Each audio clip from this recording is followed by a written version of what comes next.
உத்தரப்பிரதேச மாநிலத்தில் தூங்கிக் கொண்டிருந்த சிறுவனை பாம்பு கடித்ததில் சிறுவன் பரிதாபமாக உயிரிழந்திருக்கிறான். இந்த சிசிடிவி காட்சியை பார்த்தீங்கன்னா உங்களுக்கே புரியும். அந்த சிறுவனுடைய பெயர் மனோஜ்.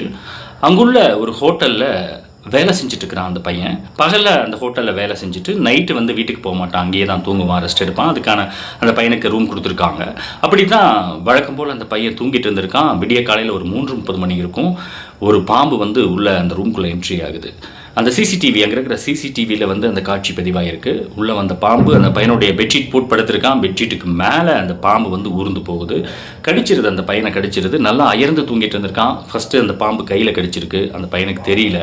எந்திரிச்சு இப்படின்னு பார்த்துருக்கான், தெரியல, ஒன்றுமே இல்லையோட்டிருக்குது அப்படின்னு சொல்லி மறுபடியும் படுத்திருக்கான். ரெண்டாவது வயிற்றில் அந்த பாம்பு கொத்தி இருக்குது.